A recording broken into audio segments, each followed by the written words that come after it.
Hello everyone. So Allen career institute के minor test number second को हम यहाँ पर डिस्कस कर रहे थे। क्वेश्चन नंबर 120 तक यहाँ पे डिस्कशन हो चुका था। क्वेश्चन नंबर 121 से यहाँ पे डिस्कशन अपना हमको स्टार्ट करना था। अब ये जो डिस्कशन होगा, लेकिन ये डिस्कशन शुरू करने के उससे पहले मैं आपको बता दूं कि डेली 2 PM पे आपको पता है चैप्टर वाइज मॉक टेस्ट होता था, जो कि 2 दिन से नहीं हो रहा था क्योंकि आप लोगों के कमेंट आए इंस्टाग्राम पे और मेरे पास टेलीग्राम पे भी पर्सनली कुछ स्टूडेंट्स ने मैसेज किए कि सर आप जो क्वेश्चंस करवा रहे हैं, पहले अगर हमको उस टॉपिक के बारे में अच्छे से मालूम होगा तो हम उस क्वेश्चंस को और अच्छे से कर पाएंगे।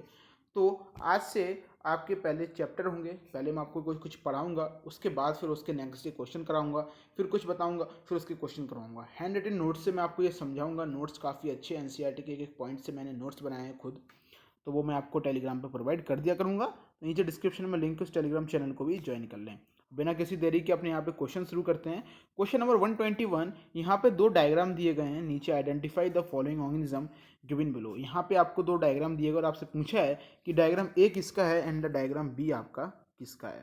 तो आपके सामने 4 ऑप्शन है, जिसमें से पहला ऑप्शन है यूग्लिना एंड पैरामीशियम, दूसरा ऑप्शन है आपका स्लाइम माउल्स एंड एमीबा, तीसरा ऑप्शन है डायनोफ्लेज एंड क्लेमेडोमोनास, जबकि चौथा ऑप्शन है डायनोफ्लेजलेट्स एंड क्लेमाइडोमोनास। तो इसके लिए आपको एनसीईआरटी के अगर आपको डायग्राम मालूम होंगे तो आपको यहाँ से ये इजीली कर पाएंगे। चलिए अब यहाँ पे देखिए, इसमें से जो डायग्राम नंबर आपको ए है, ये वाला डायग्राम, क्या ये डायग्राम आपने डायनोफ्लेजलेट्स का दिख रहा है? डायनोफ्लेजलेट्स जो हैं, क्या उनका ये डायग्राम आपको दिख रहा है? ध्यान से देखिए।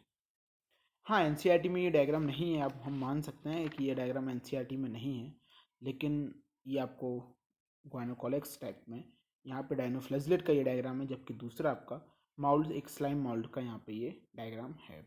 तो क्वेश्चन नंबर 121 का करेक्ट आंसर आपका फोर्थ है। चलिए question number 122, among the following plant group which has the independent gametophyte and independent sporophyte. यहाँ पे आपको कुछ प्लांट्स दिए गए जिसमें से पूछा गया कि इसमें से किसके पास इंडिपेंडेंट गैमेटोफाइट और इंडिपेंडेंट स्पोरोफाइट आपके पास होता है। इसमें से आपसे कहा गया कि आपको इंडिपेंडेंट गैमेटोफाइट और इंडिपेंडेंट स्पोरोफाइट्स आपको यहाँ पे बताने हैं। आपके सामने 4 ऑप्शन है, मॉस है, फर्न्स है, कॉनिफर्स एंड फ्लावरिंग प्लांट्स हैं। तो इसका जो करेक्ट आंसर है वो फर्न है। फर्न में जो होता है वो independent gametophyte and independent sporophyte यहाँ पे पाए जाते हैं। Question number 123, diatoms left behind the large amount of cell wall deposit in their habitats, this accumulation over the year is referred to as. Diatoms जो होते हैं वो डाइटम्स आपके क्या करते हैं, जब मर जाते हैं तो उसके बाद उनकी जो लेयर होती है, उनकी जो सेल वॉल होती है, उसके सेल वॉल का डिपोजिशंस आपको वहाँ पे देखने को मिलता है। इससे आपकी डायटमीसियस अर्थ बनती है। क्या बनती है? डायटमीसियस अर्थ बनती है। इसका जो डिपोजिशन होता है, जो एक्यूमुलेशन ईयर्स बाई ईयर्स चलता रहता है, इसको हम क्या कहते हैं? डायनामाइट, क्वार्ट्जोल और क्लसगर या कोल। जिसका करेक्ट आंसर है, आप इसको इंपॉर्टेंट मार्क कर लीजिए, इसका करेक्ट आंसर है क्लसगर। इसको हम क्लसगर कहते हैं। अगर आप इसको देखें कि आपको मालूम है कि डाइटम्स आपके किस में आते हैं, डाइटम या डेस्मिड्स आपके किस में आते हैं, तो ये आपको मालूम है, आपको क्राइसोफाइट्स में आते हैं, जिसको आप ज्वेल्स ऑफ प्लांट किंगडम कहते हैं। एनसीईआरटी पेज नंबर 20 पे ये इसके बारे में पूरा लिखा हुआ है, क्लास 11th की एनसीईआरटी में। क्वेश्चन नंबर 124, क्वेश्चन नंबर 124 पे आगे बढ़ेंगे और यहाँ पे body of fungus consist of a long slender thread like structure called hypha and the network of Haifa is known as. जो फंगस है उसकी बॉडी जो होती है वो लॉन्ग थ्रेड लाइक स्ट्रक्चर यहाँ पे कैरिड आउट करती है। उस लॉन्ग थ्रेड लाइक स्ट्रक्चर को हम कहते हैं हाइफा एंड द माइस। और जो group of Haifa and network of Haifa, उस नेटवर्क ऑफ हाइफा को हम क्या कहते हैं? 4 ऑप्शन है, फ्रूटिंग बॉडी, माइसीलियम, ट्राइकोम या haustoria. The correct answer is second, mycelium. उसको हम माइसीलियम कहते हैं। The network of Haifa is known as the mycelium. अगर आप इसका रेफरेंस देखें तो आप इसको एनसीईआरटी क्लास 11 पेज नंबर 22 पे फंगस का सेकंड पैराग्राफ आप वहाँ पे जाके विजिट करें तो आपको इसके बारे में पूरा पैराग्राफ लिखा है। जिस पैराग्राफ में लिखा है, with the exception of the yeast which are the unicellular fungus and filamentous, the body consist of long slender thread like structure called hyphae, the network of Haifa is known as mycelium. तो directly NCERT की line से ये question यहाँ पे उठाया गया। Question number 125, non motile male gamete are present in all three of which of the following set. इनमें से किस तीन के पास नॉन मोटाइल मेल गैमेट पाया जाता है? अगर नॉन मोटाइल मेल गैमेट की बात करें तो सबसे पहले आपके दिमाग में आना चाहिए पी स्क्वायर, जी स्क्वायर और क्लेमेडोमोनास। मतलब पोरफायरा, पॉलीसिपेनियम, जिलिडियम, गैरिसलेरिया और क्लिमाइडोमोनास। ये 3 आपके दिमाग में सबसे पहले आनी चाहिए क्योंकि इनमें नॉन मोटाइल मेल गैमीट पाया जाता है। लेकिन इसके अलावा अगर कोई क्वेश्चन में देखा जाए तो इसके 3 आंसर हैं, फाइकस, कैलाट्रोपिस और स्पायरोगायरा। क्वेश्चन नंबर 125 का the correct answer is fourth, इन सब में नॉन मोटाइल मेल गैमीट्स आपके पाए जाते हैं। Question number 126, white rust of crucifers is caused by a species. White rust, crucifers में व्हाइट रस्ट कौन कॉज करता है? 4 ऑप्शन, एल्बिगो, फाइटोफेथ्रा, सिफियोलोसॉर्स रॉस और उस्टेल्गो। चलिए यहाँ पे 4 ऑप्शन आपके पास हैं। White rust of crucifers, the correct answer is Albugo. क्या आंसर क्या है आपका? Albugo. Albugo, it is a parasitic fungus जो कि मस्टर्ड है, और इसको आप मस्टर्ड पर पैरासिटिक फंगस कह सकते हैं, जो कि आपकी white rust of crucifers cause करती है, जो कि आपकी किस पे पाई जाती है? Member of phycomycetes. किसका मेंबर है? फाइकोमाइसिटीज का आपका ये मेंबर है। चलिए next question, question number 127, which of the following pair is wrongly matched. इस चीज़ को अंडरलाइन कीजिए। सबसे पहले तो रॉन्गली मैच, जो गलत मैच है आपको वो फाइंड आउट यहाँ पे करना है कि विच of the following is wrongly match, गलत कौन सा इसमें से मैच है। देखिए सबसे पहले देखिए स्टेप्टोमाइसिन एंटीबायोटिक, बिल्कुल सही बात है। स्टेप्टोमाइसिन जो एंटीबायोटिक होती है निकलती है।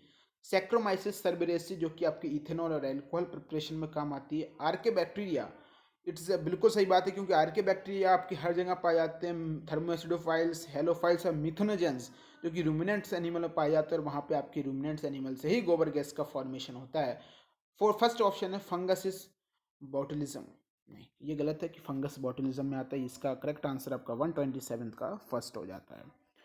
Question number 128, which of the following gametophyte do not have free independent existence. इनमें से किसके पास कौन सा ऐसा है जिसके गैमेटोफाइट का फ्री लिविंग एग्जिस्टेंस नहीं है? फ्री लिविंग एग्जिस्टेंस नहीं है। मॉसेस, कॉनिफर्स, लिवरबर्ड्स या लाइकोपोडियम। चलिए so the correct answer is आपका है इसका कोनीफर्स, सेकेंड ऑप्शन। क्योंकि मॉसेस और लिवर बर्ड्स में तो free living independent living existence होता है, लेकिन कोनीफर्स में इसका इंडिपेंडेंट एग्जिस्टेंस नहीं होता है। चलिए क्वेश्चन नंबर 129। क्वेश्चन नंबर 129 पूछा कि विच of the following is a homosporous. अगर होमोस्पोरस और हेट्रोस्पोरस का नाम आपके दिमाग क्वेश्चन में पूछा है तो आपका सबसे पहले जो जाना चाहिए, आप सीधे आपको जिम्नोस्पर्म पे मूव करना चाहिए, क्योंकि जिम्नोस्पर्म में सबसे पहले आपको होमोस्पोरस और हेट्रोस्पोरस के वहाँ पे एग्जाम्पल्स मिलेंगे। चलिए 4 आपके पास ऑप्शन है, azolla, equisetum, Cedrus and Salvinia. तो इनमें से कौन सा होमोस्पोरस है? तो स्लेजलिना एंड सैल्विनिया आपके पता है कि आपके हेट्रोस्पोरस होते हैं, तो इस हिसाब से आपका फोर्थ ऑप्शन यहाँ पे हट जाता है। एजोला फन है, सिड्रस आपका बिल्कुल नहीं होता है। इसका करेक्ट आंसर है इक्विसिटम। होमोस्पोरस होता है जिसमें आपने स्ट्रोबिलस कोन्स का फॉर्मेशन, एक डायग्राम आपने एनसीईआरटी के पेज नंबर 37 पे देखा होगा, जिसपे आपका इक्विसिटम का डायग्राम बना हुआ है। उस डायग्राम को ध्यान से देखिए तो उसमें केवल एक ही को रिप्रेजेंट किया है, मेल कोन्स को, और फीमेल को वहाँ पे रिप्रेजेंट नहीं किया है। फाइनली 10 क्वेश्चन पूरे जाएंगे इस क्वेश्चन के साथ साथ। Question number 130, citrus canker disease caused by the species. इनमें से किस स्पीसीज के द्वारा सिट्रस कैंकर जो डिसीज है वो कॉज की जाती है? 4 ऑप्शन है आपके पास, अल्टरनेरिया, एवर्निया, जेंथोमोनास या सूडोमोनास। चलिए ये आपको एनसीईआरटी में नहीं मिलेगा, इसका करेक्ट आंसर मैं बता देता हूँ, Xanthomonas. Third option is correct, साथ ऑप्शन इज करेक्ट। जेंथोमोनास जो है ये आपकी सिट्रस कैंकर डिसीज यहाँ पे कॉज करते हैं। चलिए नेक्स्ट है यहाँ पे, find the feature which is shown by both living and non living. इनमें से एक ऐसा फीचर बताइए जो आपके लिविंग और नॉन लिविंग दोनों शो करते हैं। तो आपका पहला होता है ग्रोथ, ग्रोथ दोनों शो करते हैं। नॉन लिविंग में आपको पता है कि external to outside to inside growth होती है। मेटाबॉलिज्म बिल्कुल नहीं। सेलर ऑर्गेनाइजेशन, रिप्रोडक्शन, आपका अगला ऑप्शन क्या है? रिप्रोडक्शन। रिप्रोडक्शन बिल्कुल आपके लिविंग एंड नॉन लिविंग दोनों शो करते हैं। कॉन्शियसनेस, कॉन्शियसनेस,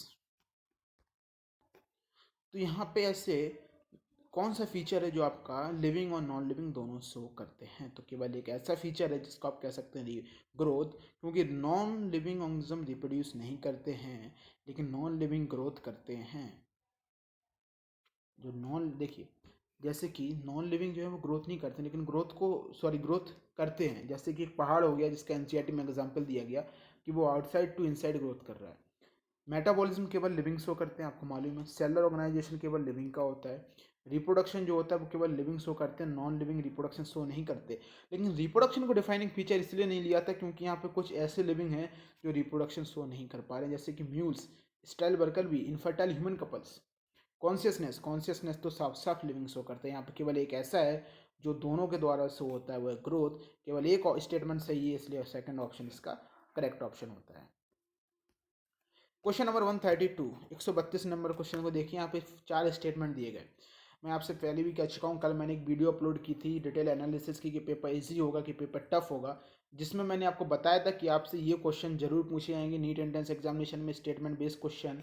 तो इन क्वेश्चन पे ज़्यादा फोकस आप जरूर रखें। 4 स्टेटमेंट दिए गए। पहला statement, in fungus plasmogamy always occur between non motile gametes. Fungus में जो प्लाज्मोगेमी होती है वो नॉन मोटाइल गैमीट्स में होती है। सेकंड है, fungus usually show haplontic life cycle. Option C is pyrenoid is the storage body in all give his is starchy core is surrounded by the proteinaceous sheath. Sporangiospore and conidio are indigenously and exogenously in origin respectively. यहाँ पे total कितने statement सही हैं? तो यहाँ पे केवल 2 statement यहाँ पे सही हैं, देख के सी और डी, बाकी के ऊपर आपके गलत हैं। चलिए क्वेश्चन नंबर 133, 133वां नंबर क्वेश्चन यहाँ पे आ चुका है आपके सामने। 4 यहाँ पे दिए गए, उसके बगल में उसके एग्जाम्पल दिए गए। क्लब फंजाई, सेक फंगस, एल्गल फंगस और इम्परफेक्ट फंगस। चारों फैमिलीज आप, चारों क्लासेस आप मान सकते हैं कि फंगस के यहाँ पे आपके सामने लिख दिए और उनके आपको आंसर यहाँ पे प्रोवाइड करने हैं। चलिए, फंगस इम्परफेक्टाई, फंगस इम्परफेक्टाई पहले चौथा ऑप्शन में आपके सामने पहले देखूंगा फंगस इम्परफेक्टाई, जिसका मतलब ये आपको ड्यूट्रोमाइसिटीज के बारे में बता। ड्यूट्रोमाइसिटीज के 3 एग्जांपल होते हैं, अल्टरनेरिया, कॉलिट्राइकम एंड ट्राइकोडर्मा। तो क्या इसमें से कॉलिट्राइकम आपका मिल रहा है? बिल्कुल, ये तो सही है, करेक्टली मैच्ड है। एल्गल फंगस, पाइथियम, बिल्कुल सही मैच है। सेक फंगस, आपका एल्बियो को यहाँ पे सेक फंगस से मिलाया गया है। एल्बियो को यहाँ पे किससे मिलाया गया? सेक फंगस, जबकि सेक फंगस को हम एस्कोमाइसिटीज को हम सेक फंगस कहते हैं। सेक फंगस किसको कहते हैं? एस्कोमाइसिटीज को। यही आपका इनकरेक्ट मैच्ड है। क्वेश्चन नंबर 134 देखिए, मेरा फेवरेट क्वेश्चन में से एक क्वेश्चन है कि विच of the following is wrong about the taxonomic की। इनमें से कौन सा टेक्सोनोमिक की के रिगार्डिंग गलत है? पहला, a pair of contrasting character is called couplet. बिल्कुल सही बात है, एक पेयर को हम कपलेट बोलते हैं, कपल्स बोलते हैं। दो जो खड़े हैं तो उनको कपल्स ही बोलेंगे भैया। ये 2 खड़े हैं तो इनको हम कपल्स ही बोलेंगे ना, सिंगल थोड़ी ना बोलेंगे। 2 लोगों की शादी हो चुकी है यार, अब वो साथ में खड़े हैं तो उनको हम कपल्स ही बोल रहे हैं, इनको हम क्या कहेंगे? कपलेट। चलिए, each statement in the key इसका लेड, कल इसी पेपर में ये क्वेश्चन आया था। सही है। We can accept both of the statement, बिल्कुल गलत बात है। हम केवल एक को एक्सेप्ट करते हैं और एक को यहाँ पे रिजेक्ट करते हैं, तभी तो इसको हम कपलेट बोलते हैं। तभी तो कपलेट में लिया है जिसमें से एक का एक्सेप्टेंस है, दूसरे का रिजेक्शन है। और 134 में यही गलत दिया गया, इसलिए ये स्टेटमेंट आपका गलत हो जाता है। Question number 135, N3DO4 are present is present in. N3DO4 किस में प्रेजेंट होते हैं? Marchantia, Chara, Adiantum and Eucalyptus. तो इसका करेक्ट आंसर N3DO4, मतलब यहाँ पे आपको ब्रायोफाइट्स में पहुँचाया जा रहा है, जबकि आपका ये नहीं है, ये आपका एल्गी है, ये आपका फर्न आ गया। तो आपका करेक्ट आंसर है फर्स्ट, मार्केंसिया। चलिए, क्वेश्चन नंबर 136, वेरी अच्छा क्वेश्चन है, सबसे अच्छा क्वेश्चन है। Which of the following is wrong matching of the microbe as and its industrial product while the remaining 3 are correct. Question बड़ा है लेकिन सबसे छोटा पूछा कि एक साइड माइक्रोब्स दिए गए हैं, दूसरी साइड आपको उनसे निकलने वाला प्रोडक्ट दिया गया है। आपसे पूछा है कि इसमें से केवल एक गलत मैचिंग है, बाकी के 3 यहाँ पे सही मैच है। अगर मैं आपसे कहूँगा एस्पाजिलस नाइगर सिट्रिक एसिड सिक्रीट करता है, बिल्कुल सही बात है। नहीं, वो आंसर नहीं है, वो फर्स्ट वाला आंसर नहीं है, मैं बता रहा हूँ। क्लेप्सिप्स, LSD, बिल्कुल सही वाला प्लांट है। लैक्टोबैसिलस आपका लैक्टिक एसिड सिक्रीट करता है, माइक्रोस ह्यूमन वेलफेयर, क्लास 12th में आप इसको जरूर पढ़ेंगे। एस्टिक एसिड आपका रोकेल्सिया टिकॉन्टेरिया। गलत हो गया, क्योंकि एसिटिक एसिड आपका एस्टोबैक्टर एसिटाइज से सिक्रीट होता है और यही इसके स्टेटमेंट गलत है। Question number 137। देखिए मैं आपसे बार बार कह रहा हूँ कि ऐसे करेक्ट स्टेटमेंट टाइप क्वेश्चन बहुत पूछे जाएंगे इस बार नीट में, इसलिए इनकी प्रैक्टिस जरूर करिए, क्योंकि इसी पेपर में देख लीजिए 8वां क्वेश्चन है, आपको स्टेटमेंट बेस्ड क्वेश्चन मिलेगा। और इस ऐसा नहीं है कि आप नीट में आप देखिएगा इस बार जितने भी कोचिंग्स आपको मॉक टेस्ट पेपर बना रहे हैं वो आपको जब से लॉकडाउन इंक्रीज हुआ है, जब से नीट की डेट पोस्टपोन की गई है, आपको स्टेटमेंट बेस्ड क्वेश्चन उन्होंने देने शुरू कर दिए हैं, क्योंकि उनको मालूम है क्योंकि नीट का अगर उनको लेवल बढ़ाना है क्वेश्चंस का तो ट्रिकी क्वेश्चन बनाएंगे, और ट्रिकी क्वेश्चन आपके स्टेटमेंट बेस्ड क्वेश्चन से ही बनेंगे। चलिए क्वेश्चन नंबर 137 आपके सामने आता है, जिसमें से 4 स्टेटमेंट दिए गए, आपसे पूछा कि इनमें से कौन सा स्टेटमेंट आपका सही है। Chlamydomonas exhibit isogamy while Fucus show ooगेमी, बिल्कुल सही बात है। Isogametes are generally similar in structure, function and behaviour, बिल्कुल ही करेक्ट आंसर है। Isogametes are either differ in structure, बिल्कुल गलत हो गया। आइसोगेमिट्स मतलब same, iso means same. In ooगेमी फीमेल गैमीट आर स्मॉलर, गलत। ooगेमी में फीमेल गैमीट जो होता है आपका लार्जर होता है, और second thing it is non motile. तो यहाँ पे जो कौन कौन से स्टेटमेंट यहाँ पे हैं जो करेक्ट हैं, आपका ए और बी स्टेटमेंट करेक्ट है, इस हिसाब से आपका करेक्ट आंसर होता है फर्स्ट। कौन सा आंसर करेक्ट होता है? फर्स्ट। चलिए क्वेश्चन नंबर 138। वाह क्या क्वेश्चन है। एक साइड आपको दिया गया कॉलम ए जिसमें आपको मेंबर्स दिए गए, कॉलम सेकंड में उनके यहाँ पे रिस्पेक्टिव फैमिलीज क्लासेस दिए गए हैं, आपको फाइंड आउट करना है करेक्ट द मैचिंग करना है। रोडोफाइसी मतलब रेड एलगी, जिसका मतलब है पी स्क्वायर जी स्क्वायर, मतलब पोरफायरा पॉलिसफोनिया जेलेडियम गैसलेरिया। आपको पॉलिसफोनिया कहीं दिख रहा है? बिल्कुल सही दिख रहा है। तो फर्स्ट को क्या बी से मिला सकते हैं? अगर फर्स्ट को हम बी से मिलाएंगे तो थर्ड एंड फोर्थ ऑप्शन यहाँ पे हमारे कट जाएंगे। लाइकोपसीडा जिसमें लाइकोपडियम आते हैं, अगर हम लाइकोपसीडा को देखें तो क्या लाइकोपसीडा में यहाँ पे हम केवल 2 चीज़ को मिला सकते हैं, या तो मार्केंसिया को हम यहाँ पे मिला सकते हैं, या फिर हम इसमें स्लेजनेला को मिला सकते हैं। लाइकोपसीडा अगर इसको रखेंगे तो इसमें आपको मिल गया कि इसमें स्लेजनेला को आपको रखना पड़ेगा। फियोफाइसी में आपको मालूम है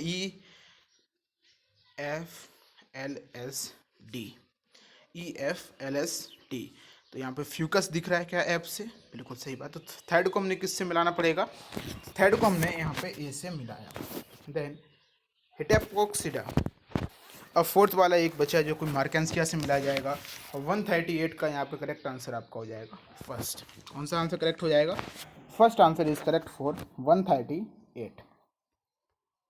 question number 139। Bacteria are grouped under the cocci, bacillus, vibrio and spirilla on the basis of their flagella, pigment, shape and reproduction. Bacteria को 4 अलग अलग क्लासेस में हमने डिवाइड किया। कोकाई हो गया, बैसिलस हो गया, विब्रियो हो गया, स्पाइरुला हो गया। ये किसके बेसिस पे किया? So the correct answer is हमने उनको उनके शेप के बेसिस पे यहाँ पे क्लासीफाई किया है, जैसा उनका शेप है उस हिसाब से हमने उनका इसका यहाँ पे नाम रख दिया। Question number 140। Kingdom fungus are divided into various classes on the basis of. Kingdom fungus को हमने अलग अलग क्लासेस में डिवाइड किया, उसको किसके बेसिस पे हमने अलग अलग क्लासेस में डिवाइड किया?